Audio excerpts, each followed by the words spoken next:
Ladies and gentlemen, we would now like to present to you and formally introduce Bob, Cos, and Arthur, the Play No Games podcast. It's your favorite podcast where we talk about real life and exchange a few laughs. We sticking to our path. When you find understanding, just know that will never last. We ain't here to play no games. The world is getting crazy. And we're back with another episode of the Play No Games podcast. I'm Tate Ford. Hold on, wait. Cos, are we missing somebody? Yeah, isn't there like another guy here normally? Usually like name like CB or something. CB, BC, BC, something like that. Something like that. I don't know. The bushy headed guy just doesn't show up to work. I think he slept in today or something. Might have. Yeah. Now, we got a special one in store for you guys today. Cos is back as usual, and then along with Keith Wilson. Keith, how you doing today? I'm doing well. Thank you for this courtesy. This is a great honor. Now, I heard you have something pretty big going on in your life right now. I'd say huge, everybody. I'm running for mayor for the city of Portland, which is, I'd say, huge, consequential, and extremely important in this particular climate and this political landscape that we're in right now. Absolutely. For sure. And thank you for coming and speaking with us today. And before we get into the nitty gritty of like your platform and stuff you want to do for Portland, for our viewers who don't know you, are familiar with your history, where are you from? Background. Are you from Portland? Yeah. Stone's throw away from here. Actually, I'm North Portland bred, North Portland proud. So I grew up in North Portland, and my mother and father, we were poor. Mom was an Avon lady. Dad was a delivery driver. He delivered luggage from the airport. So when you and your parents flew into Portland and you lost your luggage, that was my dad, by the way, 40, 50 years ago. There was 7 of us, and I grew up in a 900 square foot home. Wow. 2 bedrooms. Kind of, I see this small little place. I go, wow, imagine we had 7 of us living in a place this size. But it was a wonderful upbringing. Mom and Dad really worked hard. We weren't really focused on education. My father and my brothers never graduated from high school. They both went to, all 3 went to Roosevelt. But the good thing is I did graduate. And I'd always had a North Star to get a college degree. I think it was because, from about 8 or 9, when you were young, you discovered the world on your bike. And especially in this neighborhood. Yeah, and I lived about 8 blocks away from the University of Portland. And so my friends and I, we'd always bike up there. And then the basketball team took us under their wing. So for years, the coach and the players at Howard Hall, it's not like Child Center now. They let us onto the floor, and we would go there. And the rec center and the gym became our kind of de facto home. And I think I kind of caught that bug because of that co-ed or the college fund. So I worked and I put myself through college. I ended up, Kaz, you and I were talking about Portland State. So I started at Portland State, but I didn't do well. Didn't have a good remedial education from Roosevelt. Yeah. So I spent a month there, and after not doing well at all, I realized I needed help. So I went to Portland Community College, and I went to the Cascade campus and flourished there. In fact, some of my teachers were my neighbors. And so that sort of relationship or that sort of small neighborhood feel really helped me out. And I just aced all my classes, got good at school, transferred to Oregon State, spent 3 years there because I was behind. Yeah. And then I picked up everything and I moved to New York City, and I was going to start my career in New York City. Yeah. So I had some hard times there, but at the end of the day, I had 2 extraordinary career job opportunities. One was Morgan Stanley at Wall Street to be a banker, and one was at NBC to work in their primetime department. Whoa. And it's like, so check this out. I know. Yeah. So money's never been a driver for me. Experiences and excitement and learning and growing. And so do I wanted to take the money track, or do I want to take the exciting sort of media, entertainment, marketing track? So I went NBC and I worked at 30 Rock for 3 years, and I had a phenomenal time. Yeah. It was a really great time. I'd say one of the biggest benefits is I was the youngest executive in primetime sales. There was only 8 salespeople for all of the U.S., right? And I was junior account executive for 2 of them. And here's the thing, is if you're a primetime sales rep, it's the pinnacle of the career at NBC. Well, we had a skybox. We had a skybox just for primetime. at Madison Square Garden. Oh man. The thing is all these guys were old, and none of them wanted to go to the Skybox because NBC was the top of the heap then. I mean, we had Family Ties and Cheers. Yeah. And so our commercials would sell out like in a month for the year. Well, the executive secretary managed the Skybox. It was empty every night. And I was a young guy. I was 25, 26. She'd hand me 14 tickets for the Skybox. For, of course, now let's be clear, it was the Mud Tractor Bog. It was all these things. But it was a great time for my friends and I to be young, and we experienced so many phenomenal events. And then that's kind of one half. I lived and I worked around the world then. I had an opportunity to help a network television station in New Zealand. So I traveled around the world for a year or two, got there and didn't accept the job because I wanted to come back to Portland. Because after living and growing up in North Portland and seeing the world's most extraordinary cities, Taylor, Kaz, I can tell you, nothing compares to Portland. So I came back, and so now kind of bring us fast forward to here. Now, just to backtrack just a little bit, if I were to, just go up Denver, Willamette, Lombard, and I'm just, strolling through the north, pop into the Villa real quick, and I meet somebody who may have known Keith Wilson, say 20, 30 odd years ago. Would they have guessed that you'd be in the position you are today if they'd known you as a child? Boy, I would hope that the answer would be yes, but I was bouncing off of walls. I was a type A, ADHD, going hard, trying to find my way, running really hard, but really not with an idea of where I was going. So I think as time went by, I matured, started to really isolate, focused on education, went back to University of Portland. So after taking advantage of all that gym time with the team, I finally got my master's degree at the University of Portland in business because I needed to learn and know more. How do I take what I was doing professionally and personally to the next level? So education's always been that door to open to get you from one room to the next. So it's a great question, but someone asked me a question earlier today. What was I like as a kid? And what was I like in high school? Man, I was a scrapper. I boxed at the Matt Dishman Community Center. And I was a small guy. What style you had? A Philly Well, left-hand lead, but hold that back. And when the guy suckers to the lead, then you come overhand with the right. Yeah. All right. But it got me into trouble though too. Yeah, absolutely. And I'm a small guy, so I want you to know my record might be 50-50s. That's better than most. I love that. That's awesome. Great time. Definitely North Portland proud of. Yeah, absolutely. Yeah. Now, Keith, I want to talk a little bit. So most recently, you were, are you still CEO of Titan Freights at the moment? Yeah. Okay. Yep. So you're CEO of Titan Freights.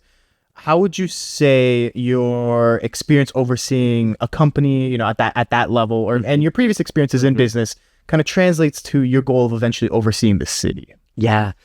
So I ran for city council 4 years ago because, one of the things, and people ask, well, why? Why are you running? I did not envision going into politics. Professionally, I was succeeding at a high level. My business was growing, but the city, when I turned around, just wasn't. And I looked around and I didn't recognize it anymore. Absolutely. And then I ran into a high school classmate living in a tent, right? Interviewing a person, volunteering. And I thought, holy cow, what has our city done? Where has the love for our city? And where did the humanity in our city go? So I started looking and volunteering, started working with shelter providers and experts from around the nation. So we talk about what's the difference between private and public. So I ran for city council, and I ran to be what's called a mini mayor, to be a commissioner. You see, I didn't have to be mayor, but so long as I would be assigned the transportation portfolio and be assigned the homelessness portfolio, I'd be golden. Transportation is my expertise. Got it. Homelessness is my passion because those are my neighbors on the street. Yeah. So I ran for city council, but you and I were talking today.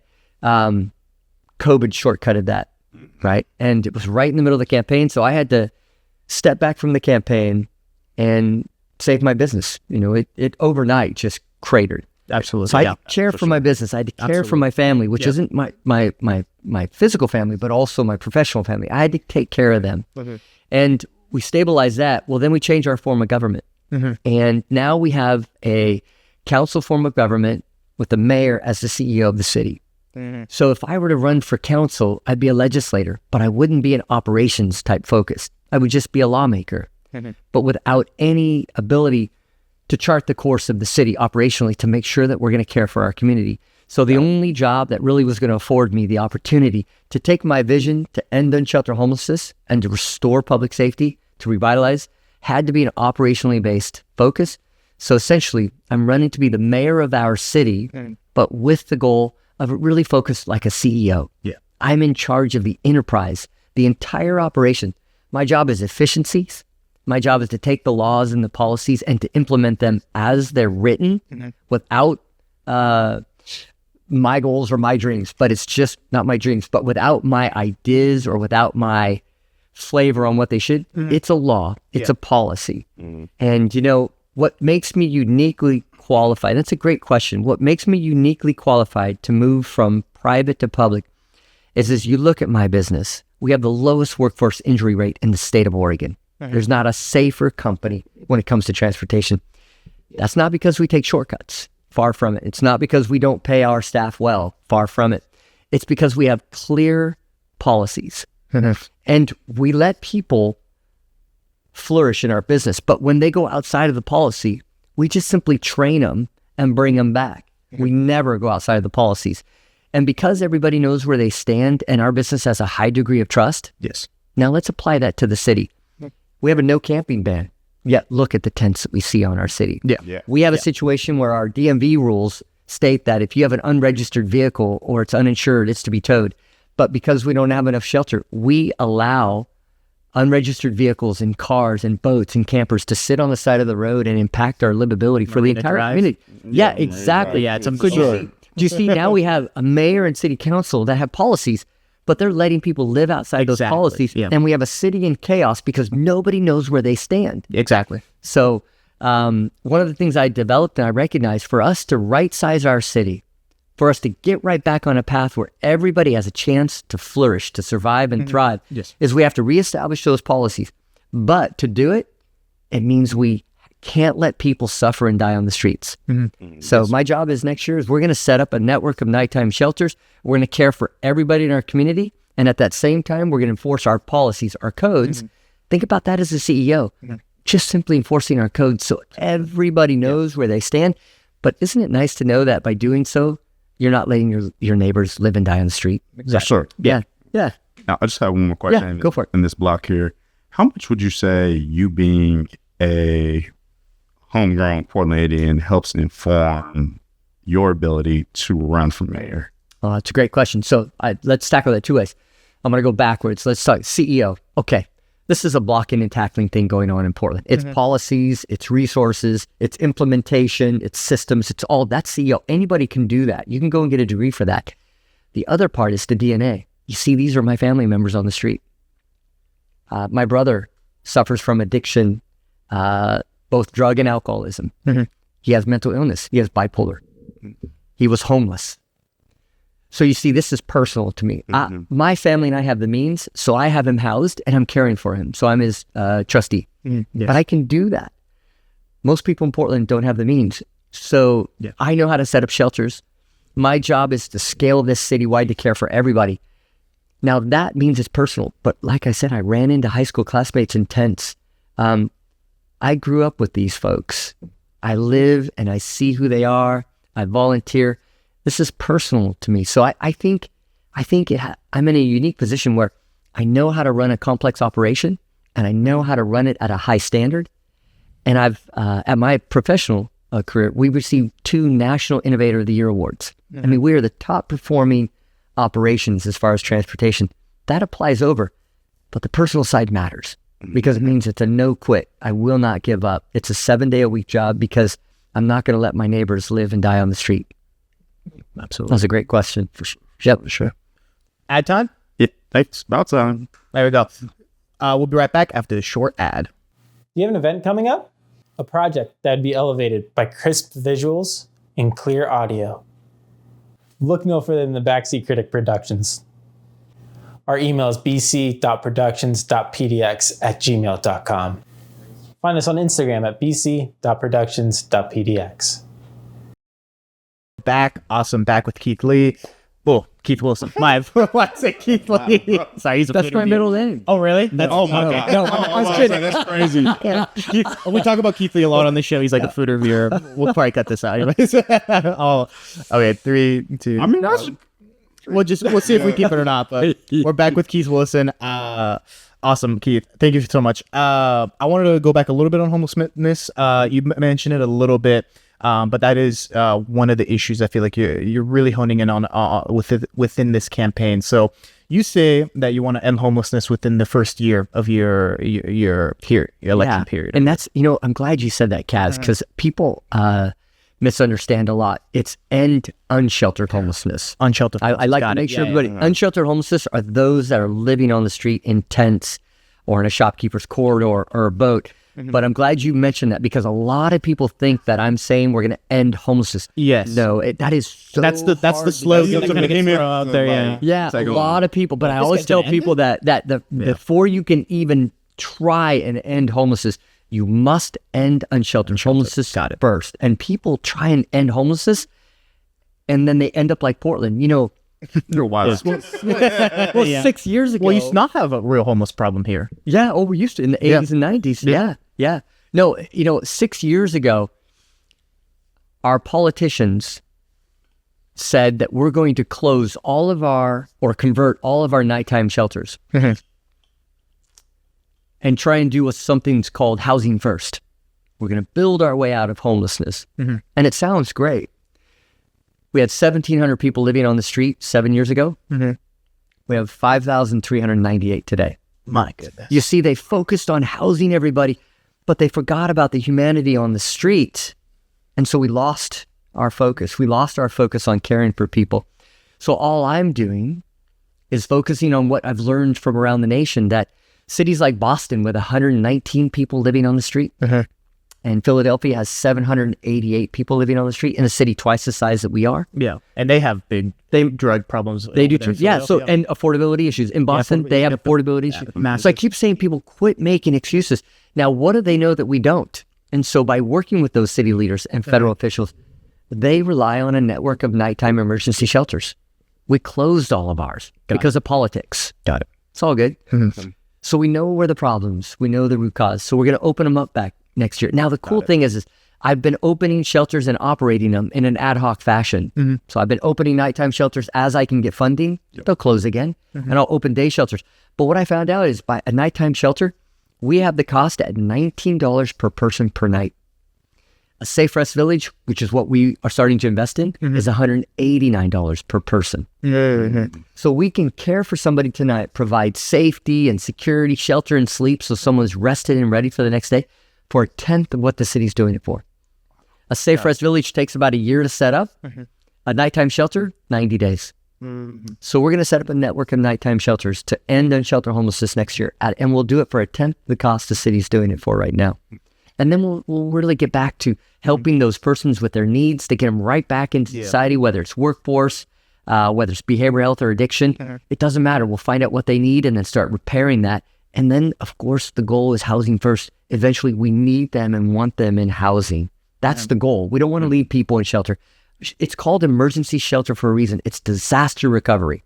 We don't want anybody to be left in a shelter. We want them to eventually be housed, but we need to find out what their need is, and you can't if somebody's in a tent. For sure. Now, I'm curious there, from what I've heard from individuals that have spent time in shelters and that stuff, that a lot of them may say it's unsafe, and there are many bad actors there. What would be, let's say, the action or the plan moving forward, with bad actors in these shelters, in order to make sure the ones that are looking for shelter so that they're not on the street actually take advantage of them? That's a great point. So the 24-hour shelters that we currently have, they stay there.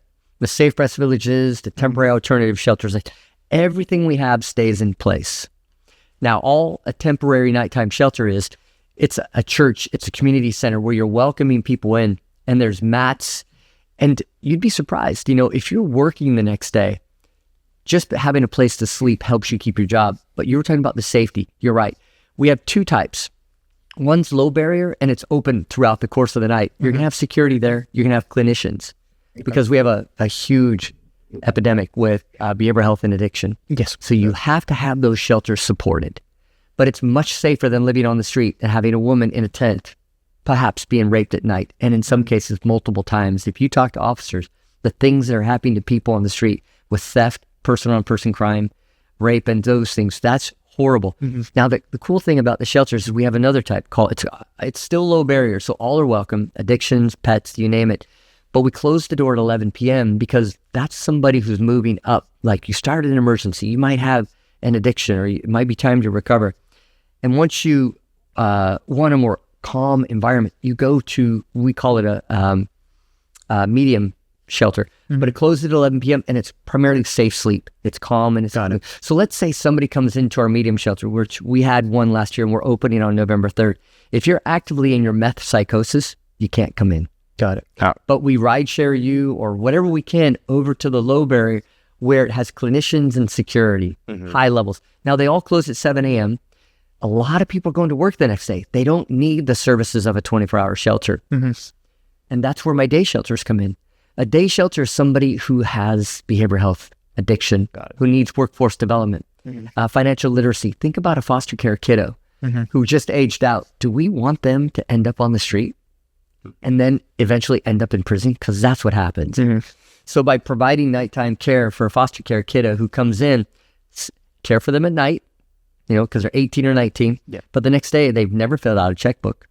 They have no idea how to have a bank account. Well, that's where our society needs to help these kids just become partners. But then I also have internships for workforce development. At my day shelter, I'm happy to say this week, we now have 19 full-time internships. So we have people that were only a few weeks ago that were living in shelter, that were living unsheltered. They're now sheltered in our workforce training program, and we're focusing on getting them housing. I hope that answered your question. Absolutely. Yeah, that's very well. Yeah, it's a huge ecosystem. But I will tell you, you are right. The fear is that these people are all bad actors. You'd be surprised. Yeah, there's a few of them, absolutely. But people just need an opportunity. And that's what we, as mayor, isn't that what you want me to provide? Is get ready and protect people against 2, 3, 4, 5% that are bad actors? Yeah. But the 90, 95% of people who just want to get back into society, we can't be fearful of the 5%. When our goal is to care for the 95%. For sure. Yeah. And, it's very interesting hearing you saying some of this stuff. I think oftentimes, Kaz, and you may agree with me on this, people speak from a place of privilege in terms of, why doesn't somebody just go get a job? Well, if you've never had somebody teach you how to fill out a resume, apply for a job, it's not that easy. But, I love hearing the that you're doing, though. Well, I tell you, Taylor, let's talk about that privilege.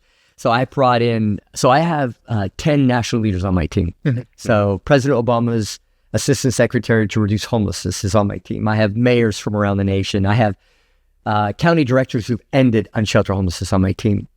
We have a group of men and women that have achieved at the highest level. Well, we had a forum. I invited them into town last week. We had a forum downtown, the 600-seat auditorium, and I brought in these experts because I wanted Portland to know, you can believe me if you want or you cannot, but I brought these guys in so you could ask them, can this be done? Is this guy right? Did he do the research? And they all said yes, and they looked at Portland and said, what are you guys doing? Why are you leaving people on the street? Because you won't find this in the nation. But one person stood up, Taylor, and said, I don't think it's humane that somebody should be sleeping on a mat on the floor. And here's the answer to that. So I've been sleeping in shelters for years because I wanted to learn. And every time I sleep in a shelter, I bring homeless people with me. And I thought that same thing that woman said. I thought, it's inhumane. We can do better than that. So I brought in these blow-up mattresses. I thought we'll have all these little blow-up chargers and blow them up. So I had these blow-up mattresses in a shelter I set up. And I brought a friend in. His name is Matt. He's homeless. I said, Matt, let's do this. Let's set up. I want to stay the night with you. He said, well, Keith, let's just go until 11 and then I'll go home. And I said, no, Matt, we're gonna stay all night. I want to interview. I want to know what's going on. And he said, well, I'm not going to enjoy sleeping here. I said, what are you talking about, Matt? I said, I got these beautiful blow-up mattresses. They're double size. They're super comfortable. He says, no, this is going to be uncomfortable for me. And I said, Matt, why? Why would a 1.5 blow-up mattress, super comfortable, be uncomfortable? He says, Keith, I'm used to sleeping on the ground. I prefer to just grab a blanket and sleep on the floor. Do you see, when you try and make decisions from a base of privilege, you make wrong decisions. So that woman was well-intentioned by saying, I don't want people living on mats. Well, that was her. Yeah. Because she's used to sleeping in a bed. Yeah. When you're transitioning somebody from sleeping on gravel, near garbage, in a tent, are you kidding? A roof and a mat? That's the Taj Mahal. And you need somebody who can provide culturally informed input on this type of stuff. But you can't. I'm glad you said that, because we just assume we got to give everybody a room. Well, some people, if you're addicted, you don't want to be in a room. You want to be as close to your dealer as possible, because your addiction is what's driving you. Exactly. So we give people rooms in a house, and do you think it lasts? No, they end up back in a tent, because an outreacher hands them a tent, their dealer's in the next tent, and fentanyl, I'm telling you guys, is very powerful. Oh yeah. So, yeah. Now, Keith, if you mind, I'm going to tell you a quick pivot real quick. Sure. So this last year, for better or worse, PPS has been under a huge microscope. Yeah. That's Portland Public School. Yes, Portland Public Schools. Just clarify for anybody who may not know. I previously attended Portland Public Schools when I was younger. This past year, it went through a teacher strike. Yeah. Along with, I've seen different comments from parents speaking on the commitment from both the district and city to support youth education. If elected mayor, I want to know, what do you plan to do to, one, support graduation retention rates for students attending PPS, and then also ensuring that staff have the adequate salaries and resources so that they can do their jobs? Gosh, there's so many ways I could tackle this. So, Taylor, my wife is a teacher. I hear about it every day. And first of all, she's underpaid. We do not pay a fair wage for our teachers for what we ask them to do to provide training and education to our future leaders, first and foremost. And I see what my wife provides. She's extraordinary. And that goes for a lot of our teachers. So as mayor, a lot of people say, well, the mayor doesn't have any ability to work and direct the future of PPS. But I say that's absolutely wrong. First of all, we have tens of thousands of Portlanders that are fleeing. And those Portlanders that are fleeing because of livability, crime, and the other issues, they're taking their families and their kiddos with them. And every time you have a city that's in decline and a child leaves, they take about $14,000 out of our PPS budget. And when you have principals constantly having to reduce headcount because their budget is falling, it doesn't allow them to staff properly. And it's a chaotic budget. It's a chaotic a school, and then you're always removing teachers from these kiddos that need them to create stability. Now, what can I do as mayor? First of all, reduce those families from leaving. Let's get Portland back to being the most livable city in America, and we'll have people coming here and funding our education. That's first and foremost. Second of all, how do we help teachers and how do we help kiddos learn better? Coming from North Portland, Taylor, what breaks my heart is we disinvest in North Portland. And one of the things I want to say is that if you live in a more wealthy area or privileged area, they have the funds for after-school sports, drama, art. And in the summers, they have pools that are open. My goodness, we have 2 of our 3 pools that are closed right now. So when you think about summer programming as well, so it's not just education, it's summer programming. When I grew up in North Portland at Columbia Park, I had 5 days of programming at the park for 7 hours a day. I lived at the park. Now that was my summers. I was always doing something that was healthy. You guys, I was a boxer. I fought anybody, anywhere I could. But at least when I was at the park, I was playing ping pong or frisbee golf or anything. Going through.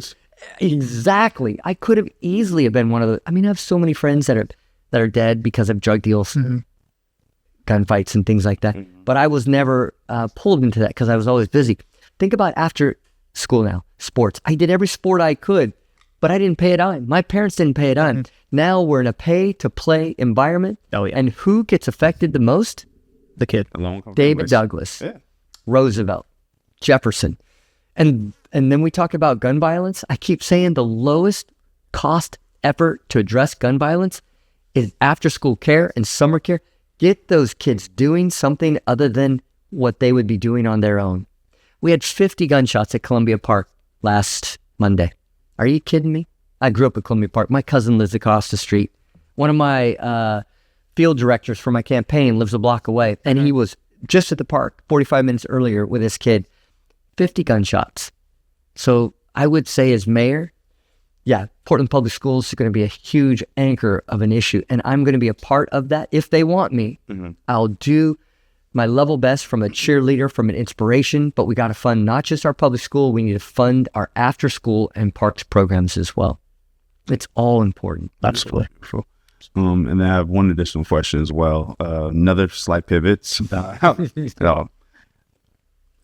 Being a black man in the city and a predominantly white city, it can, and no, my community is a monolith, but I'm just trying to speak for people in my network. It can feel as though, we are drowned out to an extent. If elected mayor, what efforts do you feel as though the city needs to do in terms of supporting diversity and inclusion and making it so that way black faces aren't being replaced by Black Lives Matter signs? Yeah. So you're asking that question to a 61-year-old white male. Yeah. So what I've learned is, well, let me just tell you where I bring my decisions from. So I'm vice chair of a affinity group called Word is Bond. So I help mentor Portland's future leaders. They're at-risk black youth, 13 to 17, 18. Some of them are college-bound, many aren't. So I've learned a lot from immersing myself. So I take a cohort camping every year. I learn more from them than they learned from me. But one of the things I was doing was I was talking to our executive director, Lakiana Drury, incredible future leader. My job is to help train him to get ready to be mayor, actually, because he's extraordinary. But I was sitting around a table having a beer with Andrew, who is our chair, and I was telling them, we should do this, we got to do this, we got to focus on this for the black community. And they looked at me and they said, hold on. You're not allowed to make any decisions without talking to us first. And I thought to myself, it goes back to if it's about us, nothing about us without us. So I don't want you to think that I have the answers, but I do have the network. And before I make a decision, if it deals with the black community, then I'm going to have black community at the table helping me with this. And I need to be an advisor. My job is to help them with the budget, to understand they need to help me make decisions with their communities because they know what to do better than I do. So I don't want to pretend. I've learned my lessons by making bad decisions without being informed properly. Thank you. Yeah. Fantastic, Keith. I have a little bit of a pivot question now as well. Other goal of yours, big one, is the electric fleet. Yeah. Or for electric vehicle fleet for Portland and your move for the environment. That's right. Can you speak a little bit about that goal and kind of what you see the future being, with including EV and kind of trying to limit Portland's carbon footprint? That's right. So I've been a climate leader for decades. So I own and operate a transportation company, and we are in the middle of a climate crisis. And then I found out that transportation is the highest emitter of carbon of any of the segments. And I realized that if I'm going to be a responsible leader, I need to recognize the amount of emissions my company was providing and turn it around. But in turn, also, when you have emissions, nasty black carbon in your community, your workforce, that's workforce safety as well. So my job was to reduce and remove carbon as much as I can. So that I undertook that. We have 3 core values at Titan. Every decision is wrapped in these 3 core values. It's quality, safety, and sustainability. So everything we do is around that. But we don't talk about profits. We know profits will come if we make the right decisions. Sustainability being that. So we had very hard sustainability goals, and we were missing them. So we rethought our energy source, and we pivoted to what's called renewable diesel. It immediately reduced our emissions by up to 80%. Got it. Amazing. Well, to continue that is we want to get away from energy. We want to get away from carbon and the internal combustion engine. So we're the first fleet of heavy-duty electric trucks in the Northwest. There's only like 500 in the United States. We've got 6 of them. That just shows you. And we're still the first fleet. Nobody has used them yet. So that's that next iteration.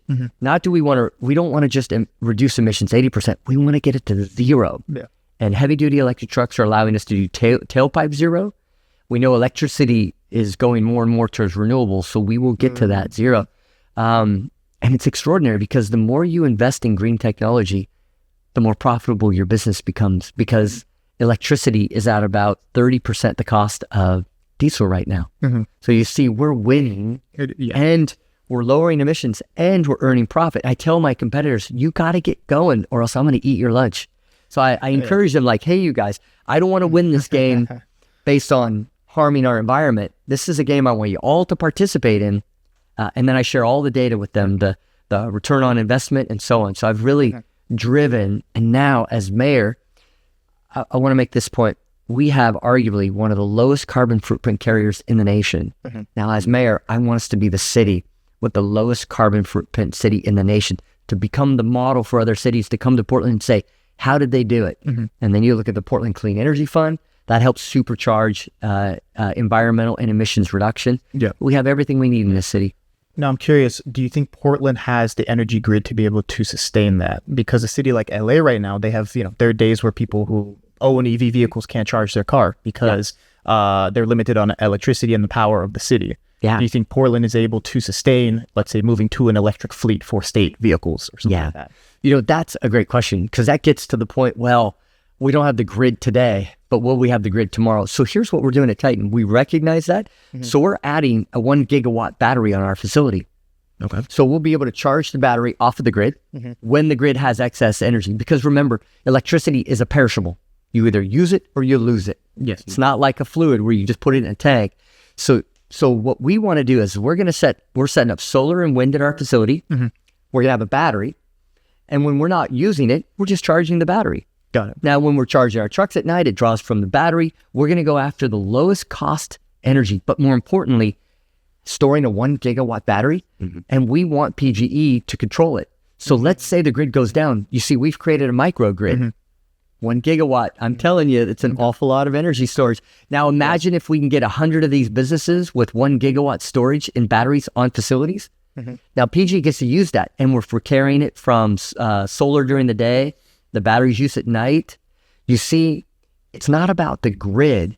It's about where's the energy at. And if we can create microgrids throughout Portland, and we have an earthquake, guess what? We're not without energy, because we're not just beholden to one transmission line coming from Bonneville.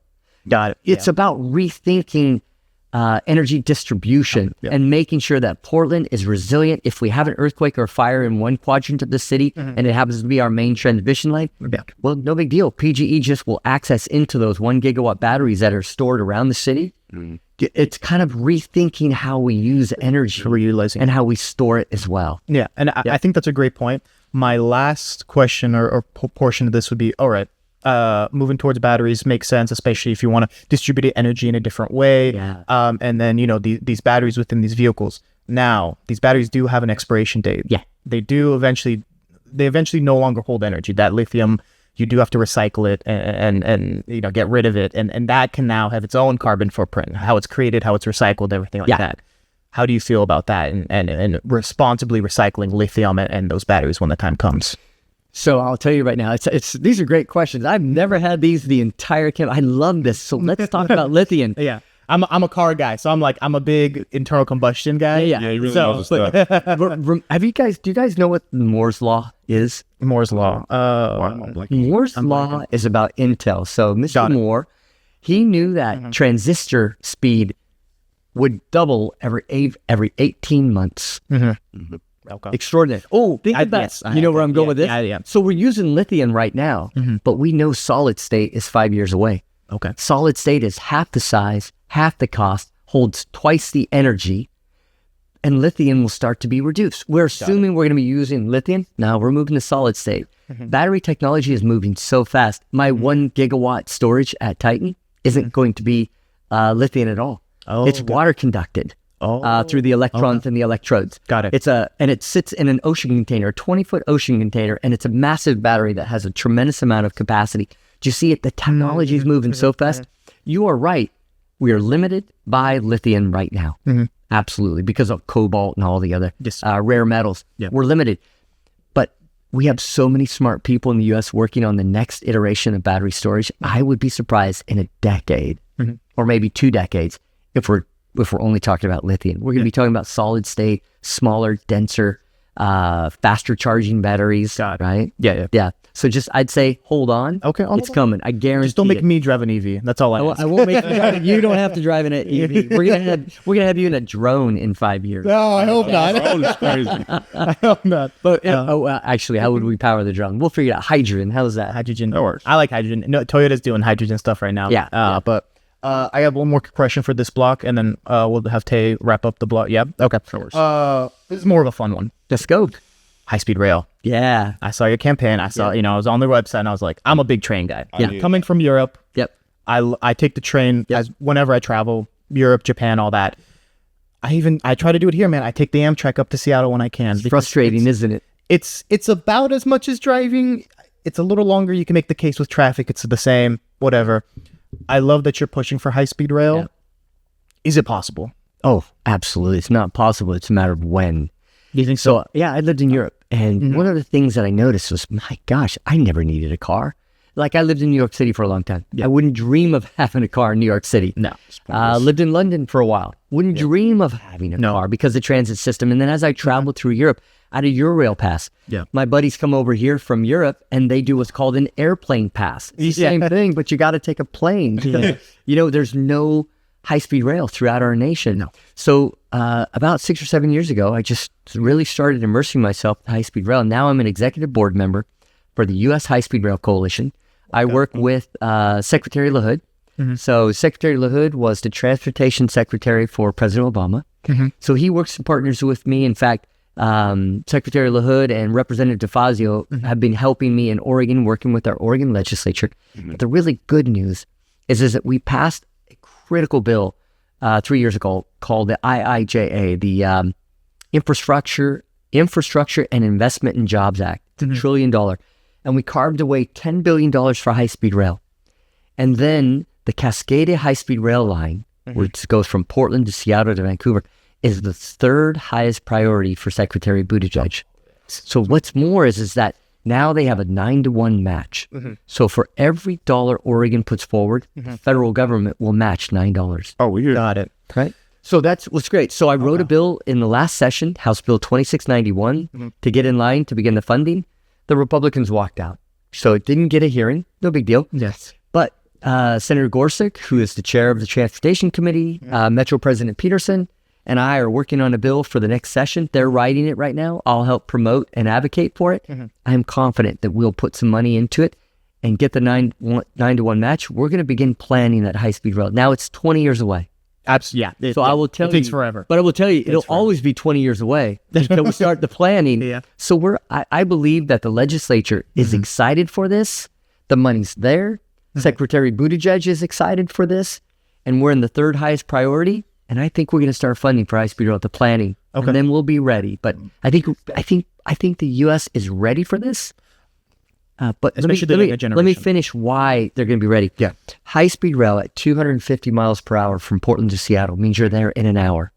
It means you're there in an hour at half the cost. Yeah. And here's the exciting part, is if you do that, here's what Europe has experienced. On high-speed rail corridors between city pairs like Milan and Rome, it's replaced 80% of all intercity traffic, all intercity trips. Because who would ever drive again if you could be there in an hour instead of 4? Exactly. At half the cost, be able to have a beer, read the paper, and do your computer work. It's an extraordinary form of transportation. It transforms your economy. It transforms your way of life. And it's for the betterment of everybody. And it's zero emission. Absolutely. I thought the move would be to go private. I'll be honest, like what they did to the Orlando-Miami line, though I think it's called the Bright Line. Bright Line, yeah. Yep. Like that's a private investment. I thought that's where the future of train travel within the U.S. would be. But if we could have it, through federal and like you said, the 9-to-1, that'd be fantastic. Yeah. Think about the highway. High-speed rail is so expensive. To try and do it private, it means we have it in disparate with different train sets, different track sizes. Yeah. We need a federal presence on this because it's a big project. And we need to standardize trains and train tracks so everything's interoperable. Yeah. So we don't... Now, once we set the highway, think about a highway. We built the highway. Now, we don't determine what trucks or types of cars drive on it. We operate it privately. And that's what our federal highway / Federal Railway Administration should do. Set up the standards, help build a 4-to-1 match or 9-to-1 match. Let's build it like a highway, but without displacing communities and wrecking our cities like our highway system did. Yeah, absolutely. Yeah. Thank you. Let me finish and just put a point on. Yeah. Okay. As mayor, here's the beauty about that. I will be able to lead the effort for the future benefit all Portlanders. It matters because in the U.S., we don't have a cheerleader for high-speed rail. That's facts. Now, I recognize we have humanitarian issues in Portland, but don't we want a mayor who actually has an eye on the future and is guiding Portland towards that big idea? Exactly. So you got to think walk big. and chew gum. Exactly. Yep. So me going to a Seahawks game and coming back to Portland the same night will be a reality at some point in my life. 1 hour away. Okay. So Yeah. we're Right now it's 7 hours round trip. Oh my God! And the traffic. Oh my! And the traffic. And if you drink beer, you'll be able to have a beer and not worry about it, right? Because the flight is just not worth it too. No, like no. show up 2 hours early for a half an hour flight and all that. It's just yeah. Can I tell you one thing about high speed rail? So let's say there's an intermediate stop in Chehalis, right? Mm-hmm. Do you know housing costs in Chehalis are like a third less of what Portland is?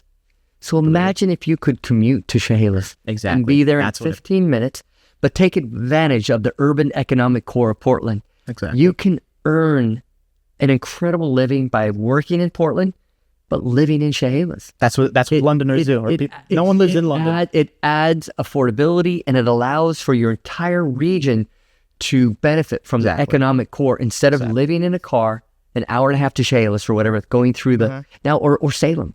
We get to really rebuild our Salem because you're now 15 minutes away from Portland. You can work in downtown Portland and be 15 to 20 minutes away, but still live in this wonderful community and take advantage of their schools, their affordability issues, right? It transforms your entire, let me put it this way. It's like a brand new Main Street, but the Main Street is now from Eugene to Vancouver, BC. Exactly. Look forward to it. I love it. Now I'm gonna take a pretty big pivot here. Let's do it. So buckle your seatbelt, and I'll be remiss to not ask this as a black man. Good shit. Being someone who has full respect for the authority of the Portland Police Bureau, and I understand the difficulty within their profession and what they have to do day in and day out. For folks, and I'm just preface this by saying, I've had pretty good interactions with police at different times. Other times, not so much. Even nobly, when I was 20 years old, I've had a police during a mistaken identity type situation and put a gun up to my head. For folks in this community who have black and brown faces who haven't had the best interactions with police, what can you as mayor do to make it so that way, one, PPB feels as though they can still do their job, but then also folks who may look like myself walk around and feel as though they have a safe environment that they're in. Okay. And aren't just going to end up as a hashtag, if you get my drift. Yeah, I do. So let's talk about high standards. So you heard what I talked about earlier in my business. I have clear, distinct priorities. Yes. Not priorities, policies. Think about the police. They're an extremely well-trained group of men and women, but they also possess deadly force. Now let's talk about what they're spending their time on. Well, first of all, I met with Chief Day, it was a few weeks ago, and I was astounded when he told me that his overtime is at $25 million. Remember their budget. Their budget is only about $270 million, which tells, and they have a huge backup staff. These are just, and I thought, oh my gosh, when you overwork your staff, that is an unsafe environment. And so I talked to you about how we have one of the safest fleets in the nation, right? But I never overworked my team because if you overwork your team with overtime, they make unsafe decisions.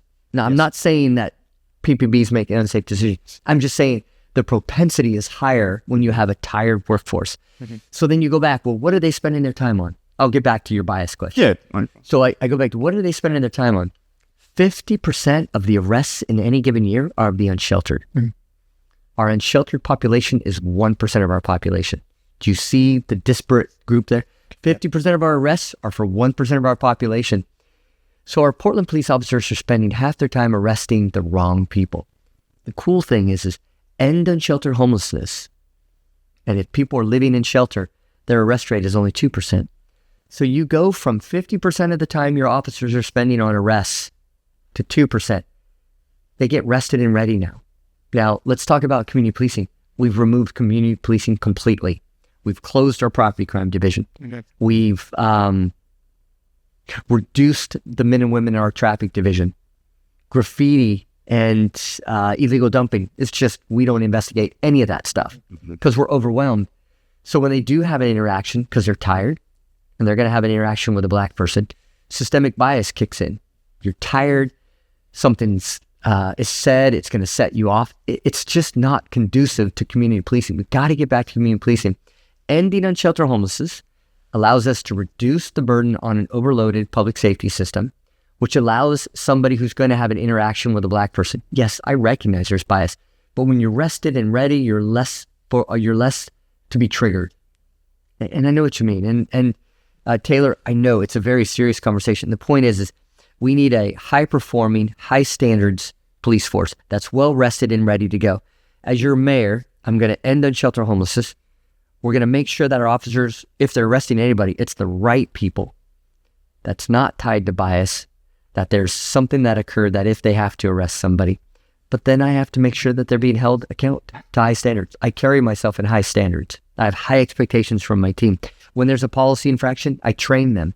That's where our new Police Accountability Commission is going to come in. It's a system. We got to be careful. Now, I do want to acknowledge bias. It's very real. Just talking about being an anti-racist doesn't mean it goes away. I see it in my business. I have to train managers all the time. But we need people rested and ready.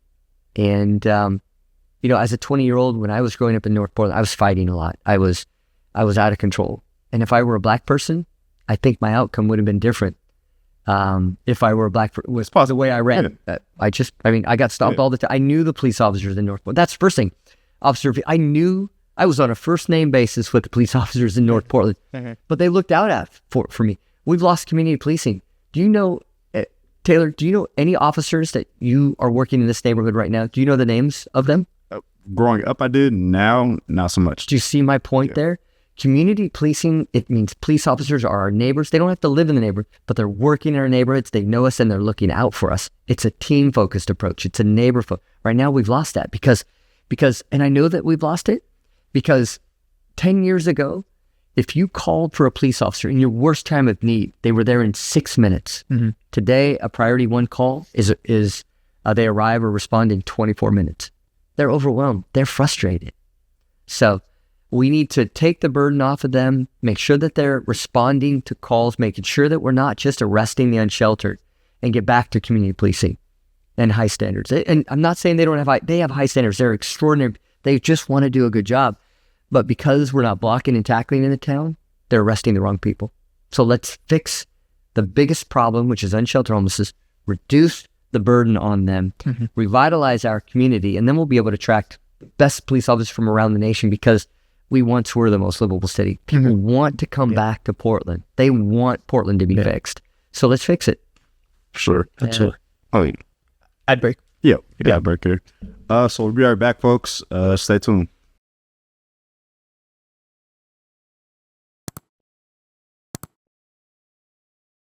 And we're back. Last block of this interview. It's been pretty spicy. So Keith, I just have a question. I don't know spices, right?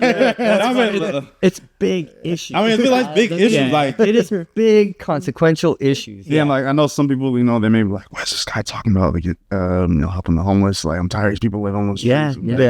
Yeah. Somebody has to do that work. Absolutely. But in an era where I feel as though there's been a lot of party division from the federal level to locally. No doubt. How do you feel as though we can find a way to unify Portlandians on issues, whether it be, houselessness, drugs, whatever have you? Well, let's call it out. We're a national symbol of failed policies. When I said I was from Portland, for decades, people said, "Oh, I want to move there." In fact, many of my friends in New York did move here. Now I'm thinking, dang, it's like I feel like I pulled the carpet out from it. But our reputation's been compromised. But our reputation oftentimes is being really false. When you look at false in Fox News and President Trump, they're calling us out as a failed. That's the perception. But unfortunately, perception becomes reality. It does. Yep. Right? So let's change our reality. A lot of us do believe that. They're frustrated. I mean, I've got friends that moved out of town. We all do. I bet you. We all have people that are frustrated. So let's do the work. Let's do the hard work. Let's stop trying to wrest our way out of this. I have a lot of, I have some of my opponents say, we're going to do tough love. And tough love is, without love, is just cruel. Yeah. So we're going to provide shelter and then enforce our codes. But nationally, we're in a partisan divide right now. But I think if we can fix Portland, we can change the narrative, not only in Portland, not only in our state, but nationally as well. If we can do things right and care for people, let's talk about that partisan. So I had a bill 3 years ago. It was an incredible bill. It was going to reduce emissions in Oregon by 9%. And it was controversial. It works. I mean, it would work, but big change is hard. And I worked with the Republicans in our legislature, and I worked with our Democrats in our legislature, but it failed.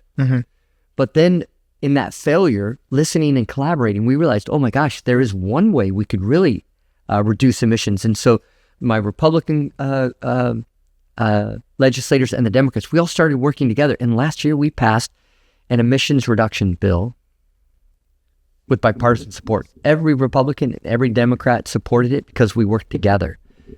So how do we overcome the divide? We got to listen, and we got to fix things. I may have to fail in the process, and I did, but by listening and recrafting a different bill, we came forward with a different bill. Everybody was overwhelmingly excited about this bill because it's going to invest in our rural communities, our timber communities. It's going to reduce emissions and black carbon in our urban communities. Everybody won. It's House Bill 3590, and all it does is repurpose and takes wood waste in our timber community, which we were going to burn, and converts it into renewable diesel. It takes our low-cost commodity that once we just burned, and now we convert it as feedstock into renewable diesel, and it's going to be a new billion-dollar industry that really takes advantage of what used to be a waste and turns it into liquid gold. Everybody loved it, and the process and the technology is being moved forward right now. But you're right. It's going to take us to work together, to collaborate, but we can't give up on one another either, right? And right now, I think we're kind of giving up with communication. Yeah. Right? I'm not going to give up. In Portland, what we have to do is hard next year. Just got to work through and collaborate and compromise and listen and learn. And you kind of touched on something there during your spiel, almost alluding to the fallacy of what we think Portland is versus the reality of what it is now. Now, let me ask you this. For just speaking on the future outlook of the city, do you feel as though this is still an affordable place for a young person who, let's just say, may not be have too extensive of a educational background? Is this a reality for them to still live here? Yeah. We have to develop deeply affordable housing to let people have the dream of Portland. Even if you're a high school graduate, you should be able to afford to live in the city that you want to build, right? So we do have an affordability issue. But Tay, I want to kind of change that on you. So we have the American dream. And the American dream is to have a single family resident. It's just not attainable anymore. That's $2,400 to have a house. It's really hard. You're not going to get that out of high school. So what I'm doing now is I'm trying to let everybody know this. From 100 years ago in Portland, a third of everybody home shared. Home shared means you rented a room or you lived in a single room occupancy. They home shared. You shared an apartment or you shared a home with somebody and you had a room in that.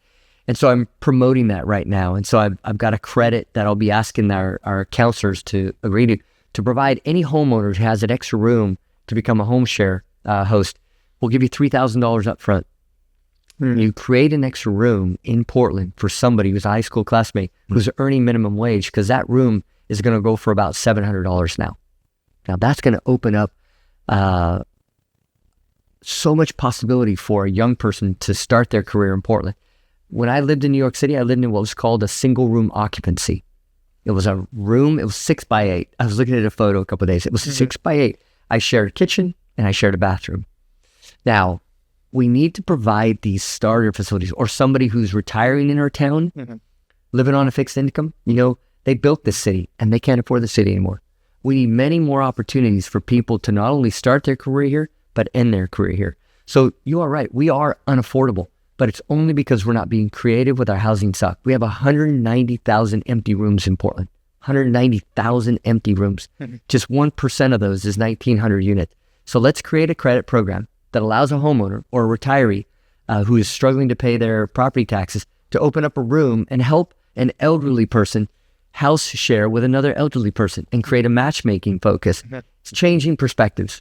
If it worked for us 100 years ago, it worked with us for 1,000 years ago. It's only recently after this post-World War II that we were so affluent, but we're not as affluent as we were. So let's change our perspective. That's one way. Did that answer your question? No, it did. Yeah. We got to rethink housing and make sure that people can come and start their career in Portland and stay in Portland. Absolutely. That is actually a great transition into my next question, which is talking about how do we get businesses back into the downtown area? How do we revitalize the downtown? Because right now, I loved actually what they did during the debates with the speaker asked, who feels comfortable walking downtown at night? And I think... Did anybody say yes? I said no. Renee said yes. Yeah. Mims said yes. Maps. Map. Yeah. Or Mingus. Said yes, and then one other person did. I can't remember who.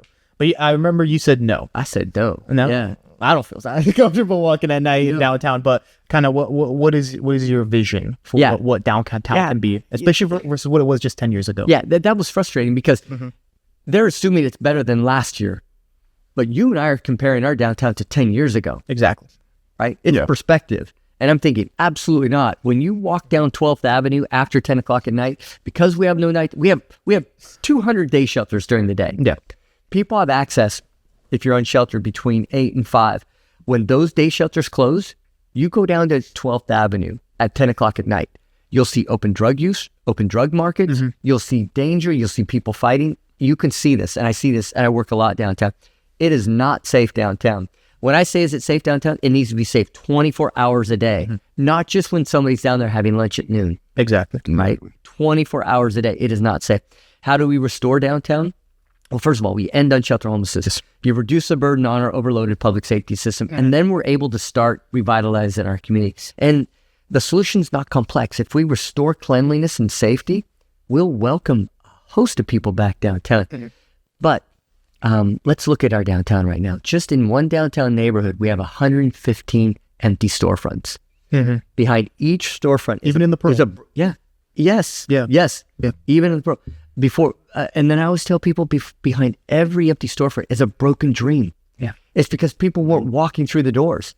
It's because their windows were being broken. It's because people were stealing their stuff. Graffiti.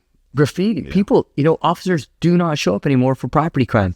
They just don't show up. Yeah. And when you're a store owner and you have your goods being stole and you don't even fill out a property crime report anymore, we're wrong. We're upside down. Again, restore cleanliness, restore public safety, and we'll welcome an influx of investment. Yeah. But now that's short-sighted too, because we have all these office towers that are empty.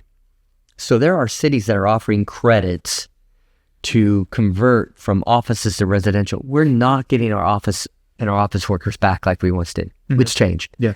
But we still got to make sure we have restaurants and retail and a vibrant urban core, or we're not going to be that vibrant community we want. So let's get some office to residential conversions. There are cities that are doing this successfully. There's one city that has a guarantee that if you permit an office of residential, they'll give you the permit in 2 months. There's one city that will provide $50 per square foot. So if you have a 10,000 square foot building and want to convert, we'll give you $5 million to do it. Get going and get that conversion going. And then to do the permit in 2 months. Cities have added thousands of office to residential units.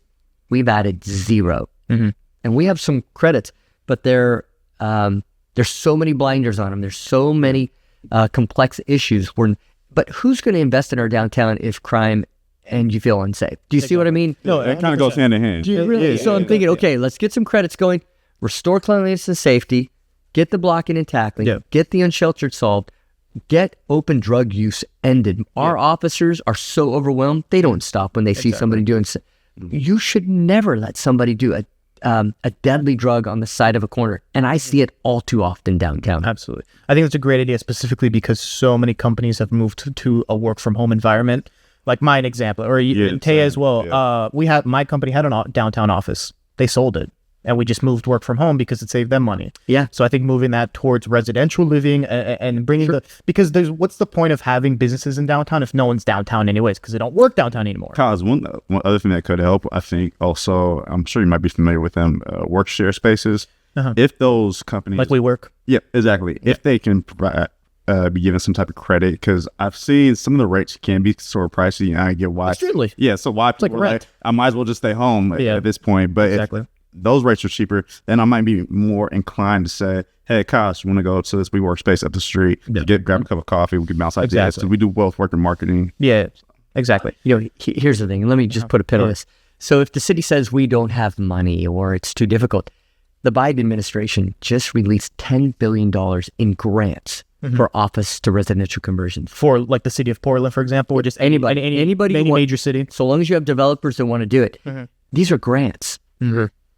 These are grants to go into urban core to revitalize an urban core. That's free money. Let's go get it. Got it. There's $25 billion in some cases, no interest loans from the federal government, so long as it's along a transportation corridor. Well, that's our downtown. Yeah. But we got to have developers who want to do it, and developers won't do it until they feel safe that their investment's going to see it go up. Right now, the Montgomery Ward building, it sold for $255 million in 2019. 2 months ago, it sold for 33. Yep. That's happening. Who's going to invest in our downtown core when you know your investment's going to sink instead of appreciate? Yeah. So let's fix the product, and then let's sell the product. Does that make sense? Yes. Absolutely. Absolutely. Yeah. Let's put a fine on graffiti, huh? Well, there already is. Yeah. But if you don't have officers, You don't have offices. let's go back. I mean, we have one of our commissioners that said, you're going to go to jail for a year. I'm all good with that. No, I'm not good with that. But I'm just thinking, right, you can tell a graffiti artist that you're going to go to jail for a year. But the reality is, who's arresting graffiti artists? No. Yeah. We don't have police. The police aren't even showing up when we call them. So I'm just saying, fix the problem. And then we can have a graffiti detective. What? All I'm saying is, if you kill a wolf in Oregon, it's $100,000 fine. Is that what it is? It is. Oh my If you snitch on someone that killed a wolf, it's a $20,000 a reward. I see. Maybe there's a reward system in place if you see someone doing graffiti work. That's all I'm saying. Why do you know this? Because I'm a hunter, so I know. Your point is well taken, but I'll go back. We need our police officers to be in the First and police, and foremost, if they see somebody doing graffiti right now, you can make it $100,000 to be a graffiti. Fine. They'll still Reality If is they're that- not going to show up. my point is that if you don't have a police officer there to arrest them, Absolutely. then isn't it like if you yell in a forest, does anybody hear you? Exactly. Right. Yep. No, exactly. Did I say that? Cliche, right? Yeah, it was perfect. That metaphor, right? I was just going to play shot clock with him. And I have that. Play no games. Yep. That is essentially, I have one more fun question. Do you want me to do that? Yeah. On each clock? Yeah. All right, my last fun question. You have this Cascadia Olympics 2040. I see you smiling. You're a sportsman.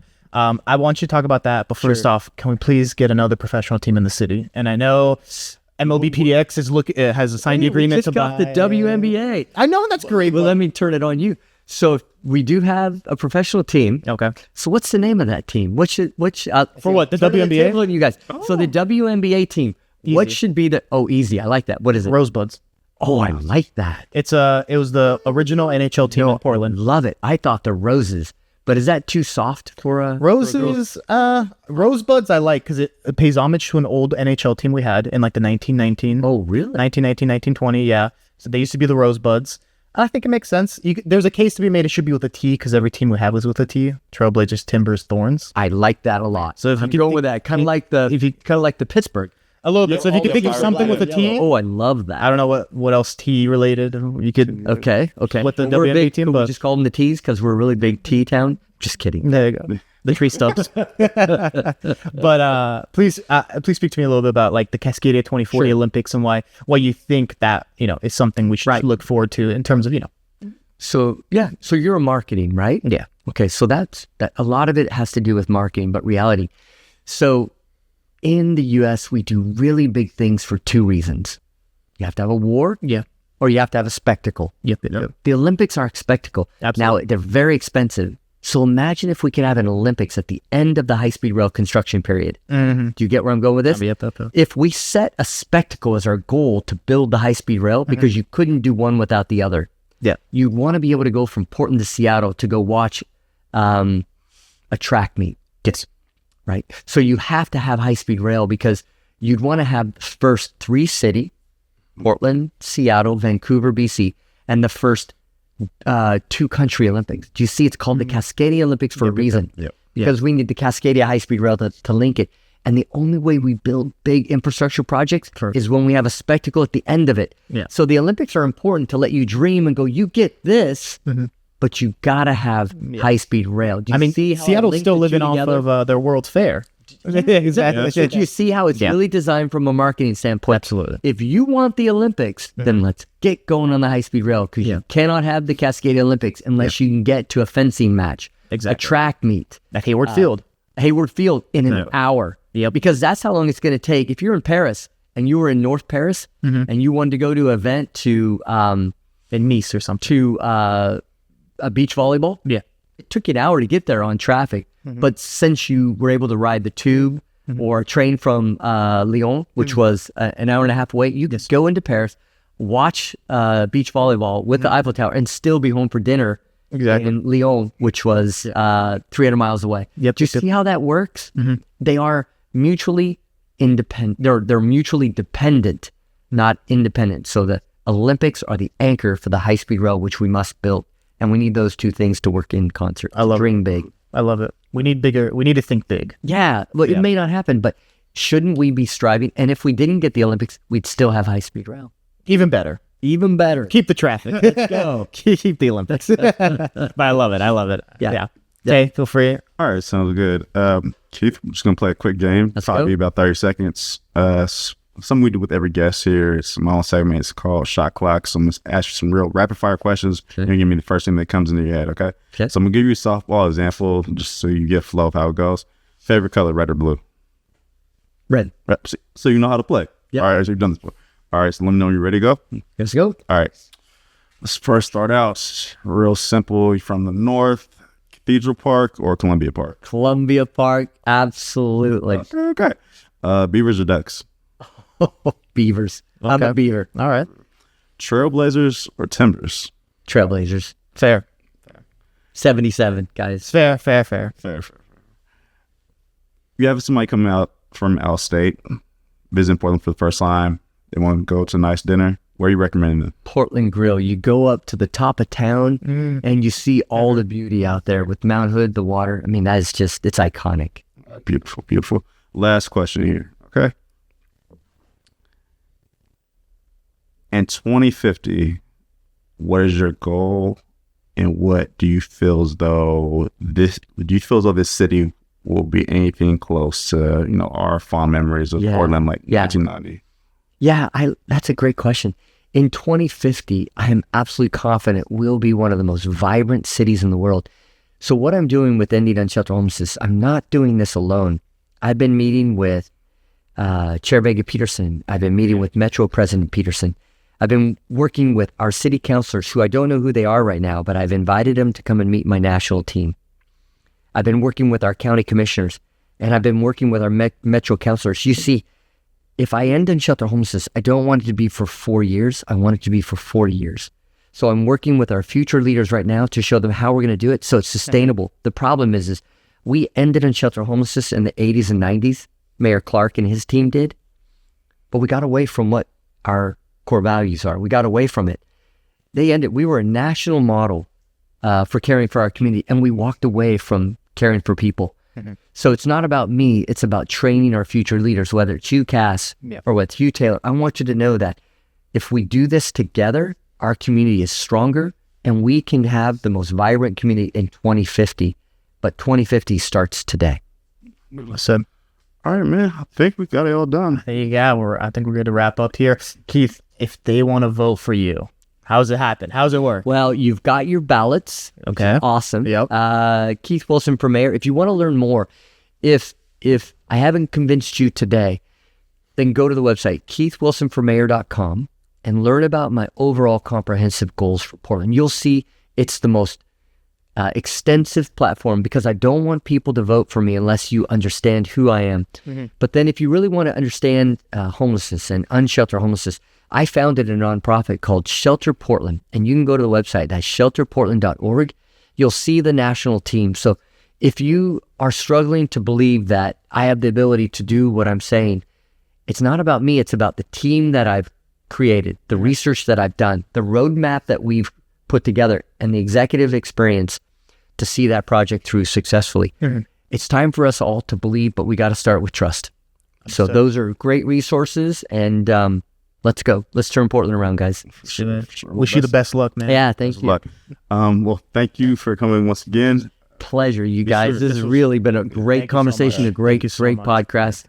Great podcast. Be sure to like, comment, subscribe, and stay tuned for the next episode. We're out. Take care. All right. Thank you all. Fantastic. There you Great go. conversation. Thank you so much. Yeah. Probably wonder if I think of you. Sorry, I'm for the bag right now. Yeah, I'm for the bag right now. Yeah, for the bag that I never had. Yeah, you probably mad right now. Yeah, I got a 2-piece now. Shit, I think they call them groupies now.